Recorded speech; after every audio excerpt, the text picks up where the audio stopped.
What's up, guys? This is Kyle from Vapor Hut, driven by you, fueled by vapor, and today I'm going to be taking a look at some of Modvapa's newest hardware. We have with us today the Sub2 MK2, the updated version of their original tank. We have the Sub2 MINI, which is just a little smaller, very stylish looking, looks really cool. And they sent me a 50-watt box mod, one of two of their new box mods. One is a temperature control device, which I didn't get, and the other is a 50-watt. But the 50-watt performs really good for being as simple as it is.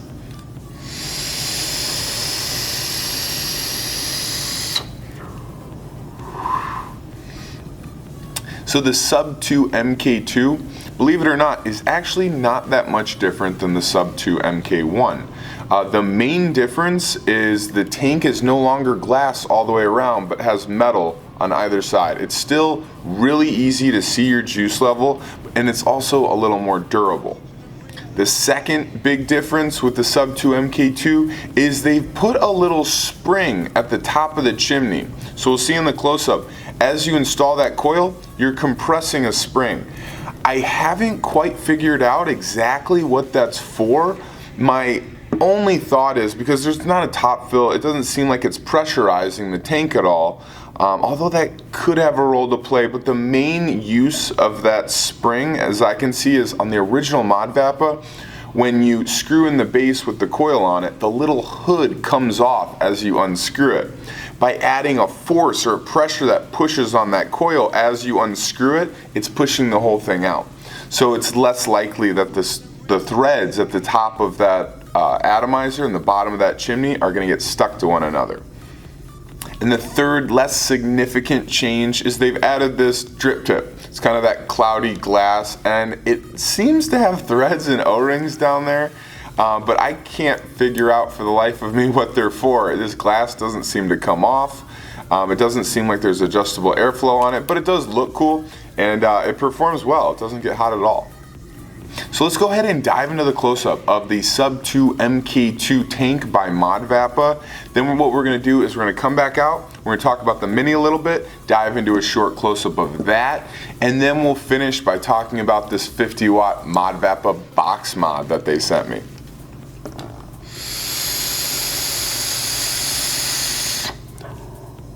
So here's the box the Sub2 MK2 comes in, and here's our tank.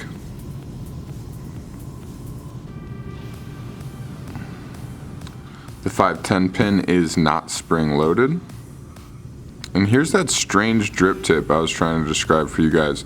See how there's threads in there and little cutouts where it looks like a giant flathead should be able to spin in that? I do not know what's going on here. And there's even an O-ring here on the outside, like this metal should be able to slide off of it, but I can't get that to work. Yeah, this is a weird drip tip. I mean, I like it, but it's weird. Got two giant windows on either side. It is really easy to see where your juice is at with this tank. And there's that little spring I was telling you about. And you'll notice as I unscrew the base, that spring will depress.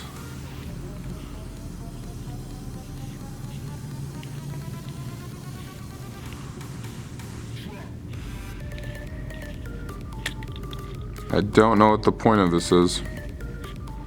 Got two good sized Cyclops style airflow slots on the bottom. And one thing I really like about this ring is it's not free spinning. You spin it all the way closed and it stops. You spin it all the way open and it stops. Really nice, much more convenient to adjust your airflow like this. And here is our coil.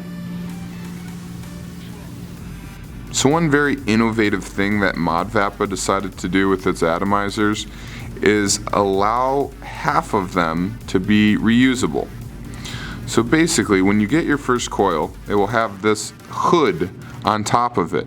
And this is what your replacement coils will look like from here on out. And then to figure out which coil you're using, you just flip it over, and on the bottom it will say your minimum and maximum wattage and the ohms of your coil. So this is a 0.5 ohm. The Sub2 MK2 also has 0.2 ohm coils, 1.2 ohm coils, and 0.2 ohm nickel coils for temperature control. And I did try out one of these nickel coils that they sent me with the Modvapa, and I wasn't too impressed. It seems to spit a lot, and I had to run the temperature at a much higher degree to get a similar kind of vape as I do out of the TF-V4's RVA base. As of right now, the Star Pro's pre-built nickel coils are the best pre-built nickel coils that I have used thus far. But the 0.2, the 0.5, and the 1.2 ohm coil work great. One more thing I forgot to mention with these atomizers is their LVC or liquid valve control feature. So this ring right up top here above the O-ring is free spinning. So if you're using a max VG juice, you're just going to want to have these fully open, like full moons. And the more PG you use in your juice, the more you're going to want to close that off. As a general rule of thumb, if it's flooding, close these off a little bit. And if you're getting dry hits, open them up. So that is the Sub2 MK2 by Modvapa.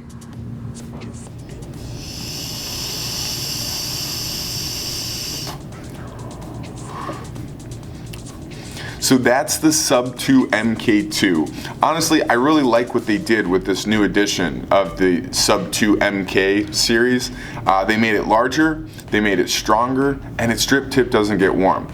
But other than that, like in terms of flavor, the MK1 and the MK2 are basically the same. They both have really good flavor, but it doesn't seem to have gotten any better with the Sub2 MK2. Which brings me to the new Sub2 MINI. This is basically a little brother to the MK1 and 2. It's going to hold less juice. The Sub2 MINI holds 3 milliliters of juice, whereas the MK1 held 3.5, and the Sub2 MK2 holds 5 milliliters of juice. Now it looks a lot like the Sub2 MK2. It's got metal here on the front and back to make it a little more durable. However, its coils, unlike the MK1 and 2, are completely different. You will not be able to use the coils on your Mini in your Sub2 MK2 or vice versa. They did adopt the same style of drip tip that we find on the Sub2 MK2, the half acrylic, half metal. It definitely seems to dissipate heat better, don't get me wrong. I will say this, the atomizers for the Sub2 MINI don't seem to put out as good a flavor as the MK1 or 2 coils do. I don't know if it's because they don't have all that cotton exposed where juice can really get around the whole coil so it vaporizes evenly or what, but it just seems like I get better flavor out of the MK series than I do the Mini. The flavor's not bad by any means, I'm not saying that. I'm actually really enjoying this tank, but when we're comparing it to two tanks that have excellent flavor, it's going to be hard to compete. And this one just doesn't do it quite there. It's just not quite as good as the MK series. So let's go ahead and dive into a close-up and look at the Sub2 MINI. Then we'll come back out and wrap everything up by talking about this 50-watt BOX1 from Modvapa.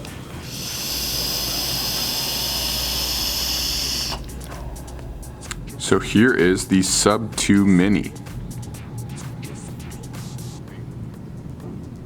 Again, our 510 connection is not spring-loaded. The drip tip is very much like the MK2's. It's got acrylic around a piece of stainless steel. However, this drip tip does have 2 O-rings, so it definitely holds much more snug in the top of your tank. So the airflow on the Sub2 MINI is a tad smaller than it is on the MK2 or the MK1. And I did notice after using this tank a little bit that this logo, Sub2 MINI, is a little off-centered. It's not right in the middle. So this is the coil that comes with the Sub2 MINI. As you can see, these are different than the coils for the MK1 or 2.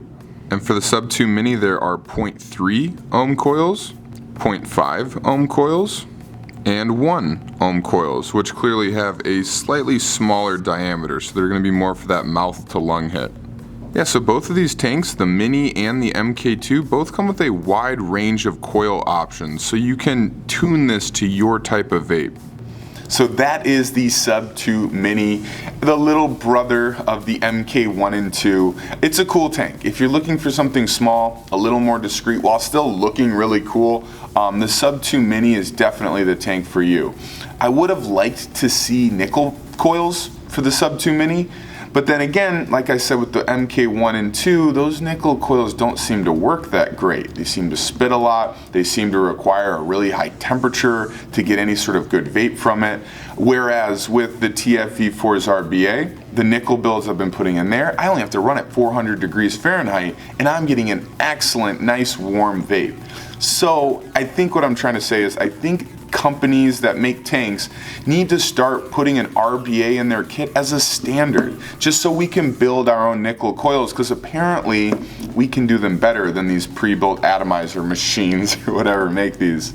But yeah, so that's it for tanks today. The last thing that Modvapa sent me, which is so cool of them, by the way, thank you so much, is this 50-watt box mod. They call it the BOX1. So Modvapa's BOX1 is basically the most simple 50-watt I've ever used. The case, the body of the device is almost identical to Smock's X Pro M50 or whatever it was. Very similar. It isn't the exact same box. It just seems like they copied a few of the features, like the ridges on the back or the 8 screws on top and bottom. It is a removable 18650 device. It takes one 18650. It can charge via this micro USB.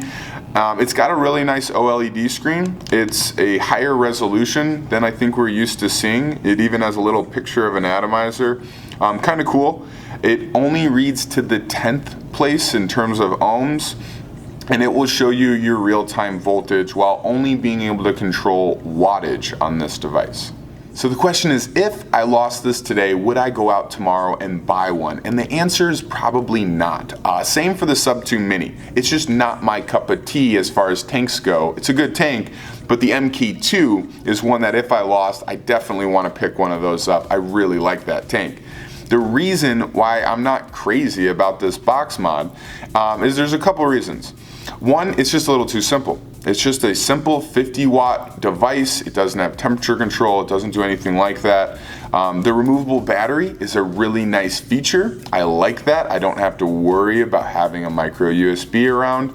But here's the biggest reason why I wouldn't want one of these per se, and it's that it only goes up to 50 watts. Where these tanks, like the MK1 and MK2, have 0.2 ohm coils. You need more than 50 watts on a 0.2 ohm coil, or rather, should I say, you need at least 50 watts, 50 to 70. If this were a 70-watt device, that might change the game. That might be something I go, yeah, I really want to have this Modvapa setup, because I really do like running this with the MK2 and the 0.5 ohm coil, and then I just run it between 30 and 50 watts, and it's perfect. But if I ever wanted to run that 0.2, I would destroy this battery running it at 50 watts all day. Which brings me to another thing that's kind of weird about this box mod. It basically acts like a regulated mech mod, if that makes sense at all. So you can adjust the wattage, absolutely, set it to whatever you want, but it will only put out what's left on the battery. So let's say there's 3.7 volts left on that battery, and you want to run it at 40 watts, 50 watts. You'll go to fire it, it'll flash, and it will drop you down. It'll flash, and it will drop you down to the voltage that the battery can handle on its own. So think of it like a mech mod that you can dial back, because that's all you can do. You can't push it past what's left on that battery. It's a weird feature, yes, but it's also kind of cool. With a normal regulated device, let's say I only have 3.5 volts left on that battery. Well, I could push it at 4.2 if I want. But what's going to happen, the 3.5 volts are going to die even quicker. Now let's say that device caps me at the 3.5 volts I have left in my battery. Well, now it's going to last longer at 3.5, 3.4. It's going to last longer at that voltage. So in some sense, this feature of this chip allows your battery to last a little bit longer, but sacrificing the ability to set your wattage to whatever you want regardless of your battery life. So let's cut to a close-up. I just want to show you guys the Modvapa BOX1 all up close in high definition real quickly before we wrap everything up and call it a day. And last but not least, here is the Modvapa BOX1 50-watt device. And as you can see, just like the Smock X Pro M50, it's got these ridges on the back, although it doesn't have the stainless steel plate on the top and bottom. We have a little battery vent hole here, and this plate you take off to change out your 18650 battery. On the bottom we have the micro USB charging port that will charge your 18650 battery in here. We have a power up, power down button underneath our firing button. And the 510 pin is spring loaded. So kind of a different looking screen on the 50-watt BOX1 from Modvapa. As you can see, it's got a little bit higher of a resolution. We have that little atomizer logo down there, our battery life, and we can just take this up. And if we hold this button, it will go up in increments of 1 watt. And if you tap this button, it will go up in increments of 1/10 of a watt. So yeah, that's the Modvapa BOX1. Very simple, easy to use 50-watt device. I like it because it's light, it feels durable, and I have the option to take in and out my batteries, so I don't need to be around a USB charging port in order to use this thing. But like I said before, 50 watts is just a tad low for the 0.2 and 0.3 ohm coils with these Modvapa tanks. I wish they had made this like a 70-watt box mod. So there you have it. That's Modvapa's newest product line. We had the Sub2 MK2, the Sub2 MINI, and the BOX1.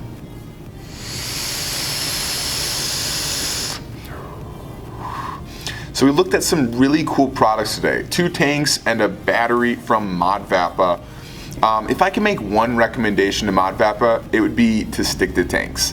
It's not a bad battery by any means, but it just seems like this is what they do really well, and they should just keep doing it and making it better and better. Well, I hope you guys have enjoyed these reviews, yes, plural, of Modvapa's newest product line. This has been Kyle from Vapor Hut, driven by you, fueled by Vapor. Have a great day, guys. Every road could be unsafe, but we'll be okay.